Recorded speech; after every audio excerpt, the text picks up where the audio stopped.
Kublai Khan, born 1215, the grandson of Genghis Khan, who became one of the most famous rulers of the Mongol Empire. He founded the Yuan Dynasty in China in 1271 and ruled as its first emperor until his death in 1294. It was under his leadership that the Mongol Empire reached its cultural and political zenith, effectively integrating the vast territory from East Asia to the Middle East.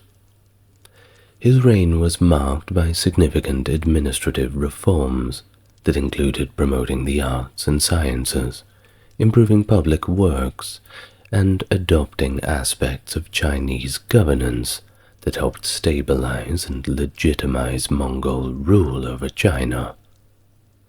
Kublai Khan's attempts to expand further into Southeast Asia and Japan, however, met with less success, featuring costly and unsuccessful military campaigns.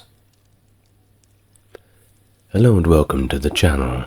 If it's your first time here, it's great to meet you, and if you're coming back, it's great to see you again. As always, if you want to support the channel, take a look at the video description.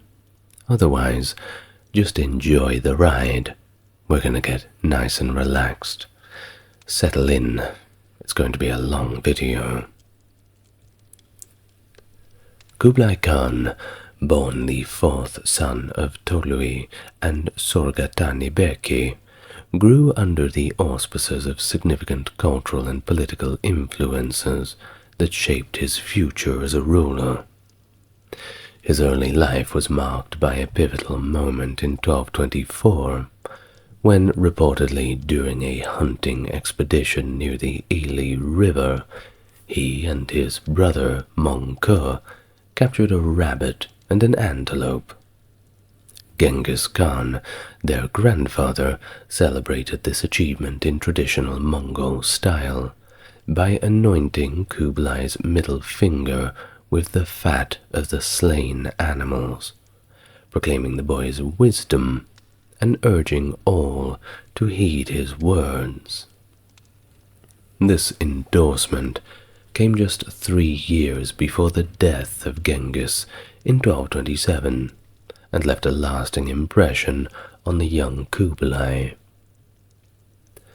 Following his father's death in 1232, Kublai inherited an estate in Hebei from the Mongol conquests under Kublai Khan, who allocated these lands to Tolui's family in 1236.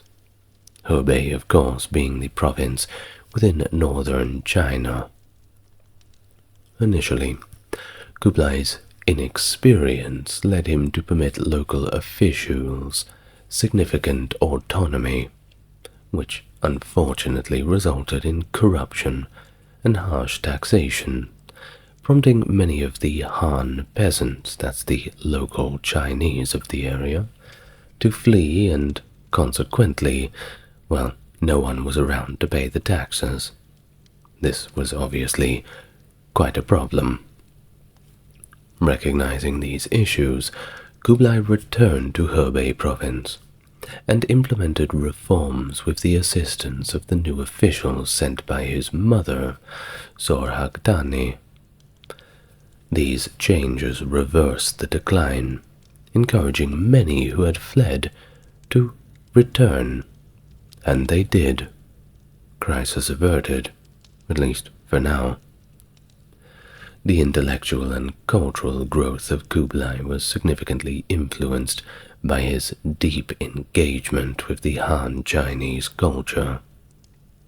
This interest was further cultivated through his interactions with notable figures such as Yuan, the respected Buddhist monk who Kublai invited to his court in Mongolia. During their meeting in 1242, Yuan influenced Kublai's understanding of Buddhism and named his son Zhenjin, translating to true gold. Huayuan's influence extended to introducing Kublai to Liu Bingzhong, a multifaceted scholar who served as Kublai's close advisor. Liu, originally a Taoist who had converted to Buddhism, brought a wealth of knowledge as a painter, calligrapher, poet, and mathematician, a jack of all trades that certainly earned the admiration of those around him. Thus Kublai's court increasingly reflected his appreciation for scholarly and cultural pursuits, attracting intellectuals like the Shanxi scholar Zhao Bi. His administration, characterized by a blend of Mongol and Turkic influences, along with a variety of other nationalities, showcased his diplomatic approach to governance, balancing local interests with the expansive imperial ambitions of the Mongol Empire. In 1251, upon Mongke's ascension to Khan of the Mongol Empire, Kublai and the Khwarezmian Mahmud Yalavach were dispatched to oversee China proper. Kublai was appointed the viceroy of northern China and relocated his ordo to center Inner Mongolia. His governance saw significant improvements in agricultural output and social welfare in regions like Henan and Xi'an, earning him great respect among the Han warlords and setting foundational policies that would later influence the establishment of the Yuan Dynasty. In his administrative role, Kublai encountered issues with Mahmud Yalavach, whose harsh methods and disdain from Han associates led to his dismissal by Mongke, a decision supported by Han Confucian-trained officials. In 1253, Kublai's leadership was further tested during the Mongol campaign against the Dali kingdom in Yunnan, that is, the area more closely bordering Vietnam. The resistance from the ruling Gao family prompted a three-pronged Mongol assault, with Kublai leading the southern force. Despite the initial violence, Kublai's capture of Dali was marked by an unusual clemency towards its residents, and he successfully integrated the region under Mongol control with the cooperation of the last Dali king, Duan Xingzhi, who was appointed as the local ruler. His court also reflected his interest in diverse cultures and religions.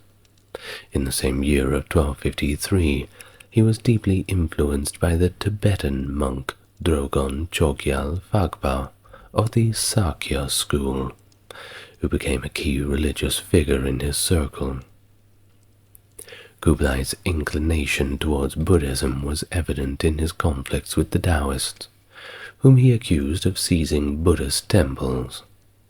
This religious tension culminated in a 1258 conference where Kublai decisively favored Buddhism, leading to the conversion of 237 Taoist temples to Buddhism and the suppression of Taoist texts. His political ambitions and his expansion of bureaucratic and military structures had occasionally put him at odds with Mongke's administration. Accusations of overreach and breaches of regulations by his officials in 1257 led to a thorough audit by Mongke's inspectors, resulting in the temporary abolition of Kublai's Pacification Commission. However, he managed to defend his actions and was eventually reconciled with Mongke, demonstrating his adeptness at navigating the complexities of Mongol politics. In the late 1250s, his role expanded further when Mongke tasked him with the command of the Eastern Army for an assault on Sichuan. Despite suffering from gout, Kublai participated actively in the campaign. However, the sudden death of Mongke in 1259 plunged the Mongol leadership into complete uncertainty. Kublai had kept his brother's death a secret to maintain the momentum of the military campaign, successfully besieging Wuchang with support from his loyal commander Uryan Kadai. The subsequent negotiation with the Song Dynasty's minister Jia Sidao, who proposed a tributary agreement to establish a peaceful frontier, showed another aspect of Kublai's diplomacy and strategic acumen. Although initially reluctant, Kublai ultimately agreed to peace terms, securing a stable tribute from the Song that acknowledged Mongol supremacy, while allowing Kublai to focus on consolidating his power, setting the stage for his eventual claim to the imperial throne and the founding of the Yuan Dynasty. So, in the immediate aftermath of the death of Mongol Khan, a power struggle ensued between Kublai and his younger brother Arik Bokhe. You see, Arik Bokhe had convened a Kurultai, which is kind of like a meeting, in Karakorum, which declared him the Great Khan, with the backing of several of Genghis Khan's descendants. In contrast, Kublai, supported by his advisors and the majority of senior princes in northern China and Manchuria, held his own Kurultai. Despite fewer royal family members in attendance, this council declared Kublai as the Great Khan in April of 1260. The dispute between the brothers, of course, escalated into a civil war that led to significant destruction, including damage to the Mongol capital of Karakorum. In Shanxi and Sichuan, the forces loyal to Mongke sided with Arik Bokhe. Kublai responded by sending his loyal commander Lian Shixian to these regions, who succeeded in executing Arik Bokhe's civil administrator and swaying several wavering generals over to Kublai's side. The conflict extended to the Chagatai Khanate, where Kublai attempted to install Abishka as Khan, but Arik Bokhe captured and executed him, placing his own candidate Algu in power. However, Chagatai Khan Algu later switched allegiance to Kublai after defeating a punitive expedition from Arik Bokhe. And this event was indeed pivotal, as Algu's support helped solidify Kublai's position. Thus the civil war culminated in 1262, when Kublai's forces decisively defeated Arik Bokhe's troops. Thus, Arik eventually surrendered to Kublai in 1264 at Xanadu, a significant moment that led to Kublai's recognition as the ruler of Mongolia and the broader Mongolian Empire. The rulers of the Western Khanates also recognized Kublai's supremacy following Arik Bokhe's surrender. However, tensions remained high, as Algu Khan demanded recognition of his own position, which had initially been granted by Arik Bokhe. Kublai's rule was marked by efforts to consolidate power and mitigate further dissent. This included the execution of Arik Bokhe's chief supporters, though Arik himself was pardoned.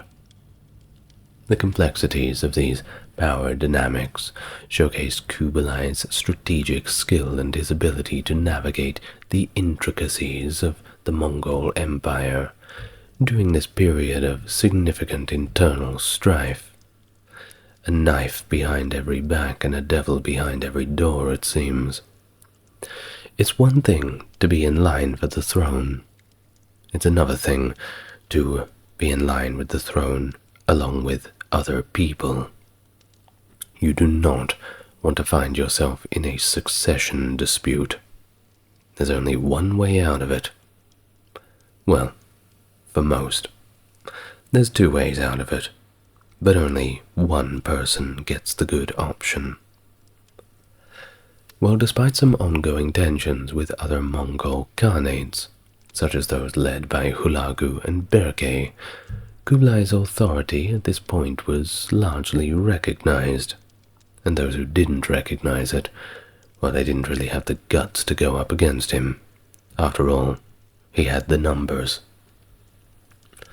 The complex political dynamic within the Mongol Empire was categorized by significant internal conflicts, particularly involving the Ilkhanate and the Golden Horde. The relationships between different branches of Genghis's descendants were strained, influenced heavily by these conflicts over succession, but also territorial control.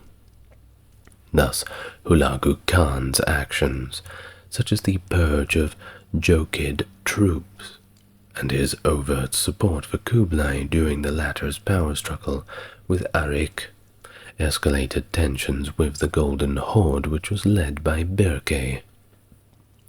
Berke's support for Arik and his war with Hulagu culminated in open hostilities, a situation that intensified when Kublai sent 30,000 young Mongol reinforcements to aid Hulagu, aiming to stabilize the political crisis in the western regions of the empire.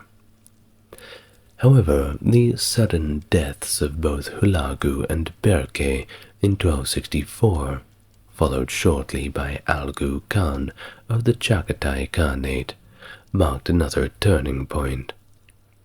Kublai, in his official account of his family's history, notably omitted Berke's name as a Khan due to these conflicts, literally writing him out of the pages of history. Well, not completely, I'm afraid. I'm sure that Kublai's not very happy that I'm talking about him right now, and using that word, Khan. Well, in the aftermath, Kublai made strategic appointments to consolidate power and align regional loyalties. He named Abaka as the new Il-Khan, and appointed Batu's grandson Mentemu to the throne of Sarai, which was the capital of the Golden Horde. These appointments showed his intent to maintain suzerainty over the Il-Khans and manage the Golden Horde's interactions with other Khanates. In 1265, his influence over the Chagatai Khanate was challenged when Empress Organa placed her young son Mubarak Shah on the throne without Kublai's approval. Thus, in response, Kublai supported Ghiyas-ud-Din Barak to overthrow Organa. However, Barak's subsequent expansionist actions led to a coalition against Kublai, involving Kaidu of the House of Ogedei, who refused to attend Kublai's court and later aligned with Mentemu of the Golden Horde. But Kublai's foreign policy extended beyond the Mongol heartlands. In Korea, he solidified Mongol control by mobilizing another invasion and placing Wonjong of Goryeo on the throne. Think of Goryeo as the old word for Korea. I won't go into the intricacies of different Korean dynasties right now, but if you hear Goryeo, you know that they're talking about Korea.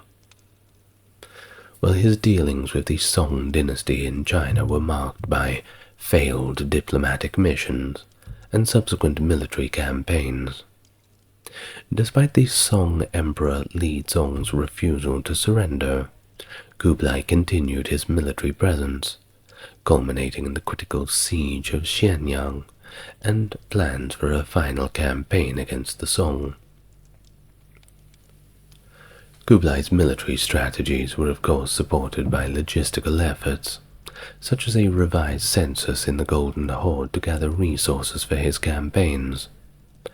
Moreover, his efforts to mediate conflicts between the Golden Horde and Il Khanate in 1270, despite their divergent interests, show his more softer approach. He didn't use it that much, but hey, it was certainly one stabilizing force within the Mongol Empire. Not everything has to be solved with fists, don't you think? In 1271, Kublai renamed the Mongol regime in China to Dai Yuan, aligning himself with the Chinese cultural norms to gain acceptance of the millions of Han Chinese over whom he ruled, and it was a smart decision. It's far better for the millions of people that you rule to be on good terms with you. Causes a bit of trouble if they're not keen on your leadership. He relocated the headquarters to Kanbalik, which is now known as Beijing. You may also hear of it mentioned as Dadu, which means big capital, by the way. This transition sparked an uprising in the old capital, Karakorum, which Kublai managed to suppress. Despite his efforts to integrate, his inclination towards Han Chinese customs drew criticism from Mongol traditionalists, who questioned his abandonment of their ancestral ways, and warned, "The old customs of our empire are not those of the Han Chinese laws. What will happen to the old customs?" Good question. His approach led to tensions with the Mongol elite, with Kaidu declaring himself a rightful heir to the throne, claiming that Kublai had strayed from the true Mongol path. This led to significant defections to Kaidu's cause. You know, it's eerily reminiscent of Alexander the Great arriving in Persia and taking on their customs and dress. Very eerily reminiscent. History repeats itself, I suppose.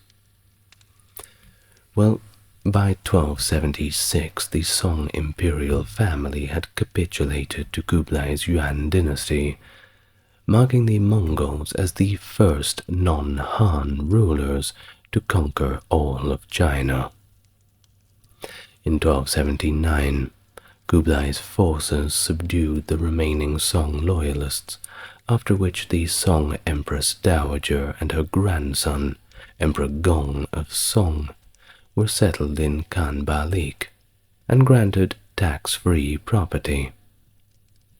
Despite initially ensuring their well-being, Kublai later exiled Emperor Gong to become a monk in Jiangye.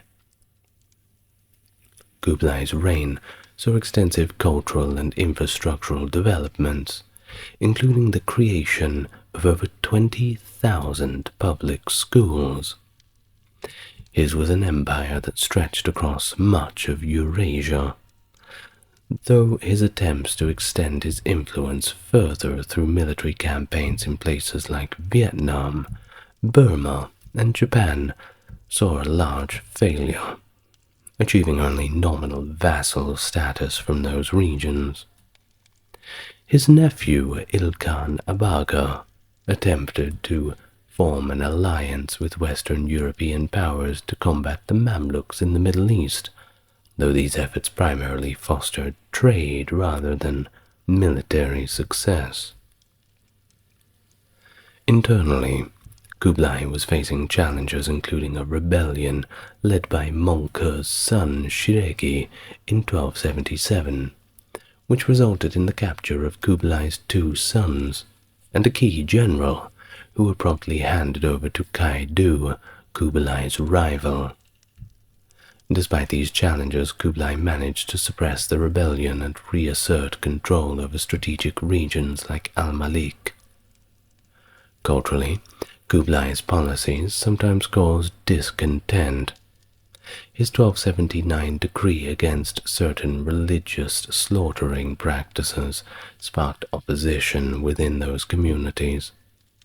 His reign was also marked by his efforts to stabilize the Mongol rule over the very diverse populations, illustrated by the peaceful return of his sons in 1282 through diplomatic overtures from the Golden Horde, which also sought to mend its ties with the Yuan Dynasty. From the onset of his reign as Great Khan, Kublai prioritized establishing China as his primary stronghold, recognizing the necessity of a centralized government. He adopted Chinese administrative and cultural practices early in his reign, and aimed to curtail the power of regional lords who had wielded significant influence during the Song Dynasty. He also placed a great amount of trust in his Chinese advisors, such as Liu Bingzhong, Xu Heng, until around 1276, and also employed many Buddhist Uyghurs, assigning some as commissioners in charge of Chinese districts. He appointed the Sakya Iyama Drogon Chogyal Phagpa as his imperial preceptor, granting him authority over all Buddhist monks in the empire. After Phags Palama developed the Phags Pa script in 1270, he was promoted to an imperial preceptor. Kublai founded the Supreme Control Commission, overseen by Phags Palama, to manage affairs related to Tibetan and Chinese monks. During Phags Pa's absence in Tibet, the Tibetan monk Sangha resumed high office, renaming the commission to the Commission for Buddhist and Tibetan Affairs. By 1286, Sangha had become chief fiscal officer of the dynasty. However, corruption among these advisors eventually disillusioned Kublai, leading him to depend entirely on the younger Mongol aristocrats for governance. Notably, An Tong of the Jalairs and Bayan of the Barin served as Grand Councillors from 1265, while Oz Temur of the Arulad managed the Censorate, and Ochicher, a descendant of Borukula, led the Imperial Guard and Palace Provision Commission. Now, in the 8th year of Juyuan, being 1271, Kublai formally established the Yuan Dynasty and the declared Dadu, modern-day Beijing, known to the Mongols as Kanbalik or Daidu, as the capital.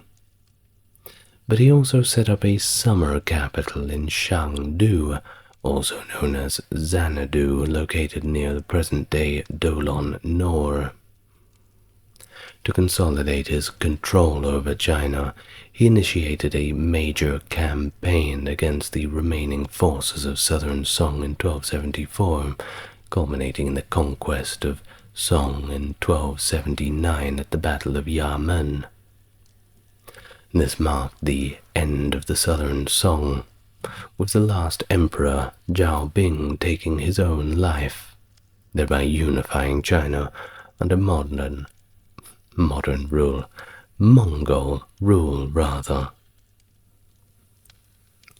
The Yuan Dynasty, under Kublai, structures its vast territories into provinces known as, translated, branch secretariats, each managed by a governor and a vice-governor. These provinces included China proper, Manchuria, Mongolia, and Jiandong branch extending into Korea. The central region, encompassing much of present-day northern China, was directly administered by the Zhongshu Sheng in Dadu, and deemed the most crucial area of the empire. Additionally, Tibet was governed separately by the Bureau of Buddhist and Tibetan Affairs. Kublai was committed to economic growth all over the empire, evident in his efforts to rebuild the Grand Canal, repair public buildings, and expand highways. Yet his policies often incorporated traditional Mongol practices, which increasingly conflicted with established Chinese economic and social norms as his reign progressed. In 1272 he imposed taxes on partner merchants of the Mongols and established the Office of Market Taxes in 1268 to oversee these taxes. Following the Mongol victory over the Song, Muslim, Uyghur, and Chinese merchants extended their trade networks to the South China Sea and the Indian Ocean. By 1286, maritime trade also fell under the jurisdiction of the Office of Market Taxes, with salt production becoming a significant government monopoly. And salt, well, that was big business. How else are you going to preserve your food? I'm sure there's other ways, but salt is the one that makes the most sense. The Mongol administration had been issuing paper currency since 1227. In August of 1260, Kublai introduced a unified paper currency, the Jiao Chao, which circulated through the Yuan domains indefinitely and was backed by silver and gold to prevent devaluation. The government mandated tax payments in this paper currency to maintain its value. However, in 1273, Kublai released a new series of state-sponsored bills to fund his conquest of the Song, which ultimately contributed to severe inflation and economic decline due to a good amount of fiscal mismanagement. In a bid to enforce the currency's use, Kublai's regime confiscated gold and silver from the populace and foreign merchants, compensating them with the government-issued notes, marking him as a pioneer of fiat currency. But good luck trying to take away gold from everybody. They generally don't appreciate that. Well, it wasn't all about confiscating people's money. He was also a patron of the arts and displayed a high degree of religious tolerance during his rule. Despite his opposition to certain Taoist practices and that sacrifice banning event, he respected the Taoist leadership overall, appointing Zhang Liushan as the patriarch of the Taoist Xuanjiao, or mysterious order. Under Zhang's guidance, Taoist temples were integrated into the Academy of Scholarly Worthies, enhancing their cultural significance and educational role. This period also saw significant interactions with Europe, exemplified by the arrival of the explorer Marco Polo in the 1270s. I've done a full video on him if you're interested, but for now we'll just say that he was appointed as a foreign emissary, and Polo spent 17 years traveling throughout the empire, providing a detailed account of his experiences. Well, during the transition from the Southern Song to the Yuan Dynasty, a notable episode involved the Confucian lineage.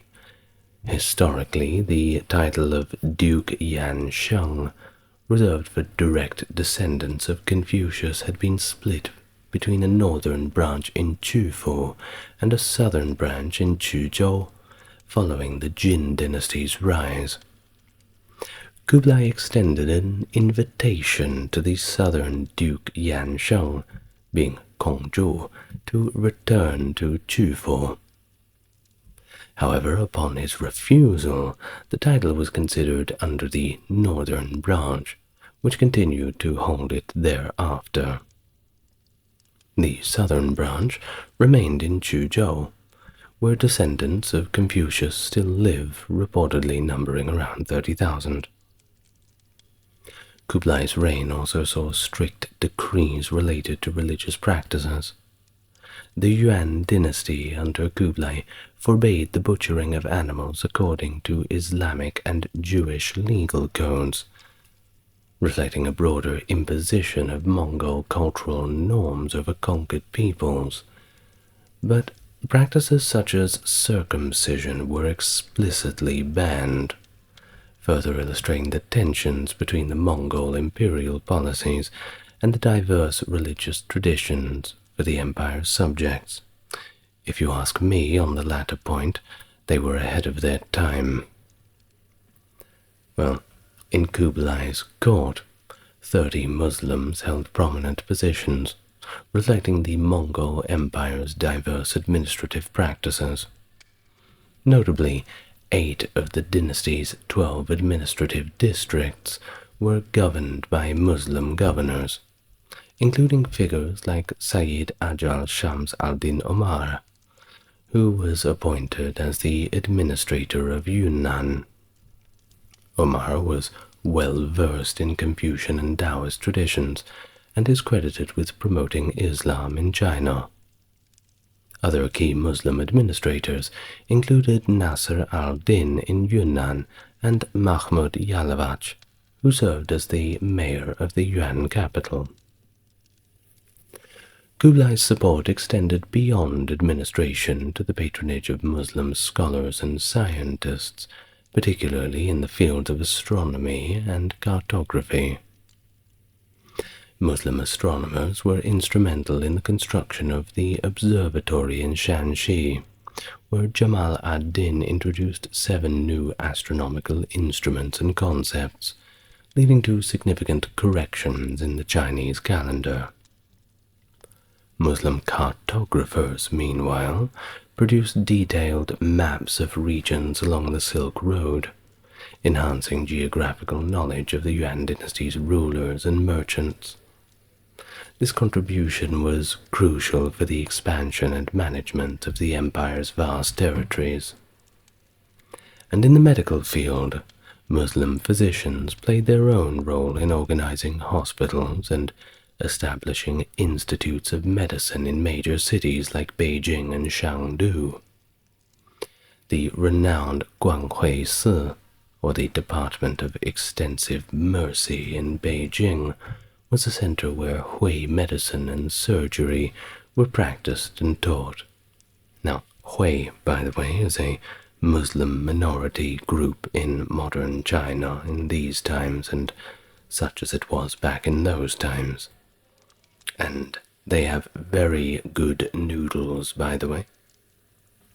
Well, additionally, the works of the Persian scholar Avicenna were published in China during this period and influenced Chinese medical practices. In terms of mathematics, Muslim scholars introduced Euclidean geometry, spherical trigonometry, and Arabic numerals to China, significantly impacting the scientific and educational landscape of the Yuan. Kublai, well, he also employed Muslim siege engineers, who developed the Muslim trebuchet. This powerful siege weapon was crucial during the Battle of Xiangyang, demonstrating the tactical and technological advancements that the Islamic experts brought to the Mongol military apparatus. Kublai, while limiting the traditional roles of the Keshig, established a new imperial bodyguard, initially composed entirely of ethnic Han Chinese, later augmented with Kipchak, Alan, and Russian units. By 1273, Kublai had organized his own Keshig and placed the original units under the leadership of the descendants of Genghis Khan's trusted aides, Borokula, Burchu, and Mukali. He introduced the practice of having the four major aristocrats in his Kusheg sign decrees, a protocol that was adopted across all Mongol Khanates. Thus both Mongol and Han units were structured using the decimal system established by Genghis.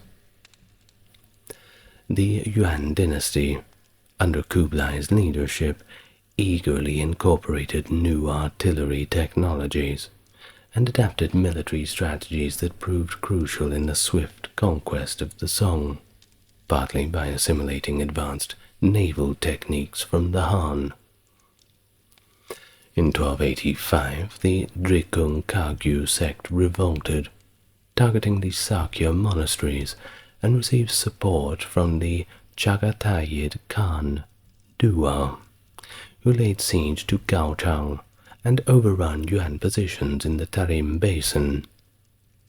Kaidu subsequently captured Beshbalik in 1286, pushing many Uyghurs to retreat to the eastern regions of the Yuan domain. The rebellion was decisively crushed in 1291 by Kublai's grandson, Bukat Timur, who executed 10,000 Tibetans, and with that, Tibet was well and truly subjugated. Kublai also extended his influence over the Korean peninsula, turning Goryeo into a tributary state in 1260. After additional military interventions, Goryeo was placed under tighter Yuan control and served as a strategic Mongol military base, contributing troops and naval forces for further Mongol expansion. Despite resistance from Confucian advisors, Kublai pursued aggressive expansion into Japan, Burma, Vietnam, and Java. That's down in Indonesia, by the way, the main island, following recommendations from his Mongol officials. He also aimed to subdue peripheral regions like Sakhalin, which is kind of the northeast part of Russia, which eventually acknowledged Mongol authority by 1308, but that was after Kublai's death. Well, yes, he had some big plans. However, these military campaigns were enormously costly. He had bitten off a little bit more than he could chew, and it led to significant inflation. This was also exacerbated by the massive issuance of that paper currency, which increased from 110,000 ding to 1.4 million between 1273 and 76 due to the warfare with the Southern Song Dynasty and Japan. Too many fronts, and not enough money. Well, his regime was marked by a distinctly multicultural administration, featuring trusted governors and advisors from Mongol, Semu, Korean, Hui, and Han ethnicities, a diverse cabinet that was essential to the governance and expansion of strategies of the empire. Due to ongoing support for the faltering Southern Song Dynasty by the Woko pirates, Kublai was compelled to initiate military campaigns against Japan. Kublai orchestrated two significant military expeditions aimed at conquering Japan, both of which were undermined by maritime challenges and potentially flawed ship designs that resembled river boats lacking proper keels, resulting in catastrophic loss of his fleets. His first invasion in 1274 employed a fleet of 900 ships. The subsequent more ambitious attempt in 1281 saw the mobilization of two separate forces, one consisting of 900 ships deploying 40,000 troops from Korea, and a larger armada of 3,500 ships carrying 100,000 soldiers from southern China. This latter fleet, hastily assembled and ill-prepared for oceanic conditions, set sail in November of the same year, 1281, towards Japan. They managed to conquer Tsushima and Iki Islands along the way to Kyushu. When the Korean fleet landed at Hakata Bay on June 23rd, the Chinese fleet had yet to arrive. Although the Mongols established a temporary foothold, they were eventually driven back by the Japanese forces during the battles of Akasaka and Torikaigata. Samurai warriors engaged the Mongol invaders in individual combat, starkly contrasting with the Mongol strategy of cohesive unit-based warfare. The Mongols resisted initially, employing explosives and a barrage of arrows, but the disciplined Japanese forces eventually forced them back to their ships. The Japanese, heavily outnumbered, had fortified their coastline effectively, preventing any significant advance by Mongol forces. There is research that has discovered wreckage from the second invasion fleet off the western coast of Takashima district in Shiga province. Findings suggest that Kublai's rush to assemble an enormous fleet within a single year, a process that ideally required upwards of 5 years, compromised the structural integrity of the ships used. Many were just inadequately built. It's theorized that the use of proper ocean-going vessels with curved keels could have allowed the Mongol navy to survive the journey and potentially succeed in their conquest of Japan. But, well, they didn't succeed. But the failed invasions were not only militarily disastrous, but also economically draining. But they also shattered the myth of Mongol invincibility across Eastern Asia. Kublai was reportedly determined to launch a third invasion, undeterred by the immense costs and the blows to his and Mongol prestige. However, his death and the unanimous opposition from his advisors ultimately prevented another attempt. Between 1257 and 1292, Kublai launched 5 separate invasions of Dai Viet, modern Vietnam, focusing primarily on the major campaigns of 1258, 85, and 87. Despite significant military setbacks, these incursions are often viewed by some scholars as successful, because they resulted in Dai Viet establishing tributary relations with the Mongols, signifying a nominal Yuan dominance. In contrast, Vietnamese historical records celebrate these events as a resolute victory against what they refer to as the Mongol yokes. While the initial Mongol incursion in 1258, which occurred under the United Mongol Empire, was part of a strategic effort to find new routes for attacking the Song Dynasty.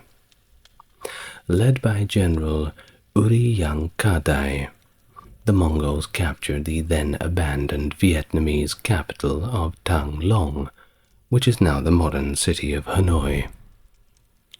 This success, however, was short-lived, as the general soon redirected his forces northward in 1259 to join a larger coordinated attack on the Song Dynasty, occurring simultaneously in regions such as Guangxi, Sichuan, Shandong, and Henan. The first invasion established Dai Viet, previously a tributary state to the Song Dynasty, as now a tributary state under the Yuan Dynasty. With ambitions to increase tribute and exert direct control, the Yuan Dynasty initiated another invasion of Dai Viet in 1285. The second invasion, aimed at consolidating Yuan authority, did not achieve its intended objectives, prompting their third invasion 2 years later in 1287. The goal during this campaign was to depose the resistant Dai Viet ruler Tran Nan Tong and replace him with the defector prince Tran Ik Tak. Despite achieving early tactical victories, the Mongols faced significant resistance and subsequent military defeats. Ultimately, both Dai Viet and the neighboring Champa, seeking to avoid further destruction and conflict, acknowledged the nominal supremacy of the Yuan Dynasty, accepting their status as tributary states. Kublai Khan's military endeavors in Burma across 3 campaigns in 1277, 83, and 87 led to the capture of Bagan, the capital of the Bagan Kingdom. Although the Mongols established control, they only managed to assert a formal suzerainty over the region, making Bagan a tributary state that continued to send tributes to the Yuan court until its fall to the Ming Dynasty in 1368. The primary interests of the Mongols in these regions were mainly commercial and to secure the tributary relationships, and not just to annex more territory. Kublai also cultivated strong diplomatic ties with Southeast Asia, particularly with Siam, engaging with Prince Mang Rai of Chiang Mai and King Ram Kam Heng of Sukhothai. He encouraged the Siamese to confront the Khmers following their southward displacement from Nanchao.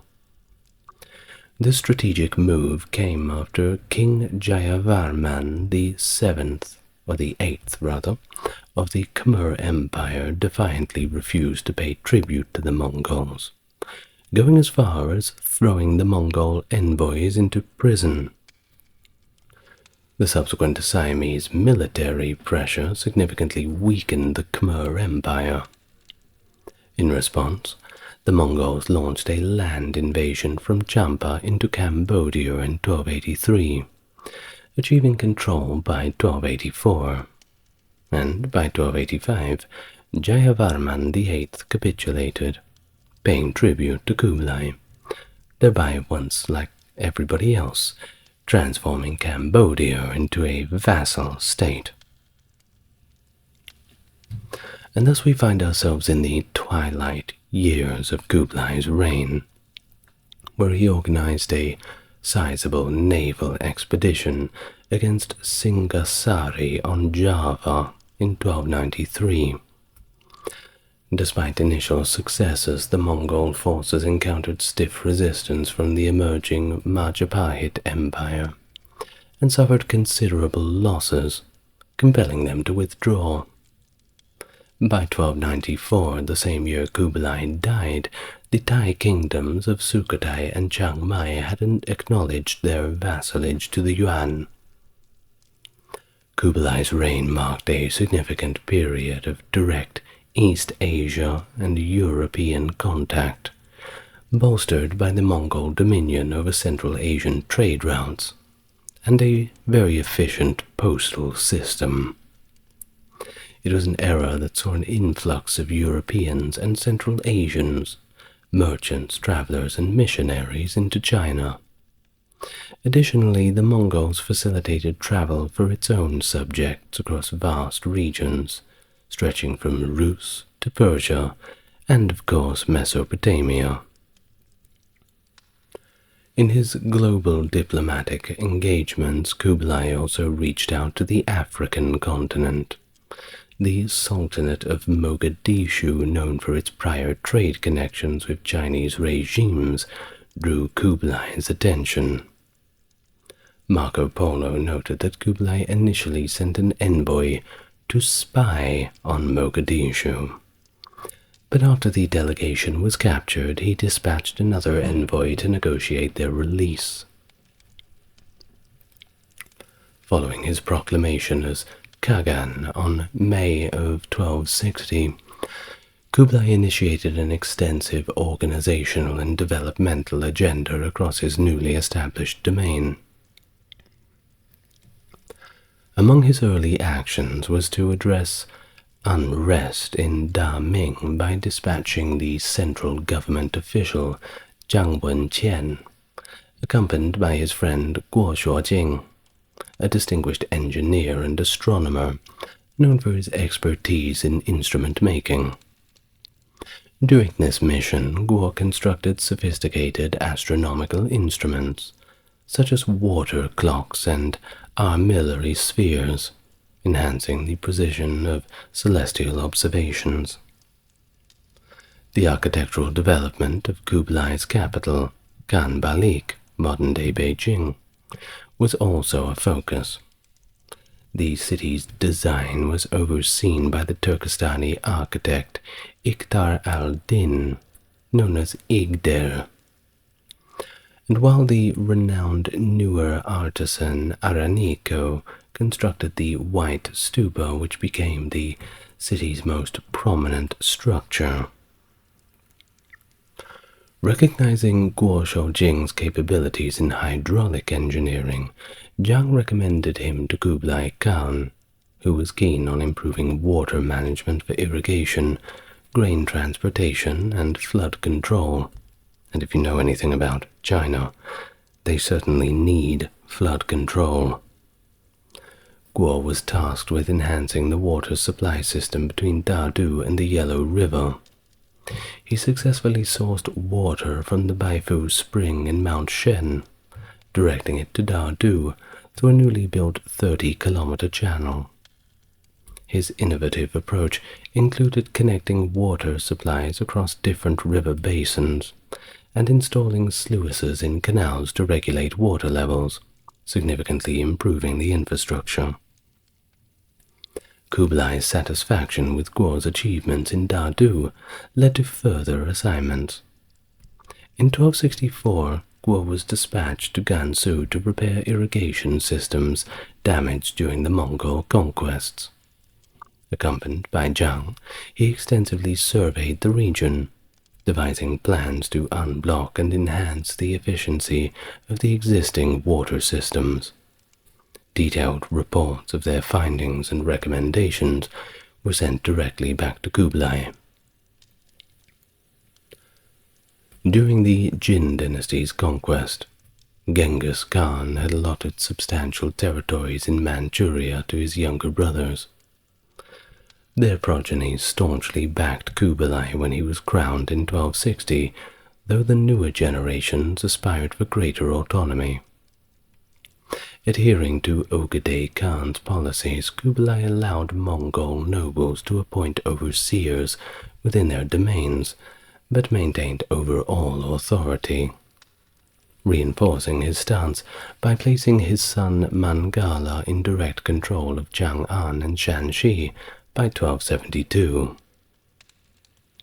By 1274, Kublai initiated investigations, led by Lian Xixien, into excesses of power among the Mongol rulers in Manchuria, culminating in the full integration of the Liatung region under imperial control by 1284. The bureaucratization efforts instigated by Kublai triggered a lot of resistance, notably from Nayan, a descendant from one of Genghis Khan's brothers, either Temugay or Belgutay.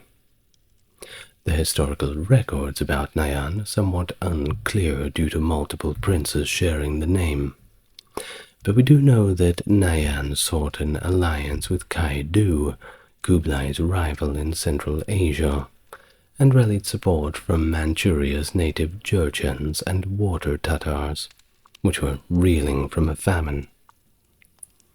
His rebellion attracted widespread support within the Mongol nobility, including direct descendants of Genghis. The insurrection, however, suffered early from detection and hesitant leadership, allowing Kublai to respond swiftly, not shiftily. Well, he dispatched his commander Bayan to disrupt any alliance between Nayan and Kaidu by securing Karakoram, while personally leading another contingent against the insurgents in Manchuria. During the crucial confrontation on June the 14th, Kublai's forces, bolstered by Han and Allen guards under Li Ting, and troops from Chungyol of Goryeo, remember, that's Korea, decisively engaged Nayan's 60,000 unseasoned warriors. Following the intense combat, Nayan's forces retreated, leading to their nighttime rout by Li Ting. Nayan was thus captured and executed traditionally for Mongol royalty, smothered under felt carpets, avoiding the spilling of royal blood. Still not a good way to go. At least you're nice and warm, I suppose. While simultaneously, Shiktur, another rebel prince, attempted to take Liaoning, that's up in the northeast of China near Dalian, but was quickly defeated. Although Kaidu momentarily seized Karakoram in 1289, he retreated upon Kublai's counter-mobilization. The remaining uprisings, largely fragmented, persisted until 1289, met with relentless suppression by Kublai. The aftermath saw a strategic reorganization, with the establishment of the rebels' appointed officials in Mongolia and Manchuria, solidifying Kublai's dominion and quelling dissent among the Mongol ranks. In 1291, to secure his dominion over the sacred burial site of his grandfather Genghis Khan, Kublai sent his grandson Gamala to Burkan Khaldun, a region zealously guarded by the Kublai Dynasty as Ik-Korig. During this period, Bayan had solidified control over Karakoram and its environs, effectively stifling any significant military challenges from Kublai's longtime rival Kaidu, who remained quiescent around 1293. From then, Kublai's forces were successful in driving Kaidu's troops from the central Siberian plateau. The death of his beloved wife Chabi in 1281 marked a turning point for Kublai, who gradually became reclusive, distancing himself from advisors and instead relaying commands through another of his queens, Nambui. Unlike the influential female figures of his grandfather's era, Kublai's wives and daughters maintained a notably low profile throughout his court. His preferred successor had been his son Genjin, appointed head of the Zhongshu Sheng and groomed as a Confucian leader. However, internal family discord surfaced when another one of their sons, Nomukan, resentful of Genjin's status as heir, was subsequently banished to the north. In 1285, an official suggestion that Kublai abdicate in favor of Genjin provoked the Khagan's ire, and he refused to see Genjin, who died a year later in 1286, greatly affecting Kublai. Perhaps a little bit of regret. Can't take it back once they're gone, can't you? But the latter years of Kublai's reign were overshadowed by these personal tragedies and military failures, particularly in Vietnam and Japan, which only deepened his melancholy. His grief over the losses of his wife and his heir, coupled with his health problems exacerbated by obesity, gout, and diabetes, led him to indulge excessively in alcohol and the rich traditional Mongol diet. And if you've ever been to a Mongolian restaurant, you can hardly blame him. Well, his physical and mental health declined sharply, and by the end of 1293 he withdrew from public ceremonies, including the traditional New Year's celebration. In his final days, he named Genghin's son Temur as the crown prince, ensuring the succession of his lineage. In search of solace during his last illness, only Bayan, significantly younger yet a familiar face, was deemed suitable to comfort him. His health continued to deteriorate until he passed away in February of 1294, at the age of 78, which is not bad for the 13th century. His remains were transported to Mongolia, joining those of the past Khans in their ancestral burial grounds, his place among the kings. Well, thank you very much for listening all the way through. It's been once again a pleasure. I would like to thank my top-tier patrons, Tim, Wendy, Jeffrey, JC, Britt, Charles, and Stark Factory. Thank you very much for supporting the channel. And thank you once again for making it this far. If you've enjoyed the content, I suppose you better like and subscribe. It certainly helps. Well, I will see you in tomorrow's video, if you've enjoyed it. Good night, everyone.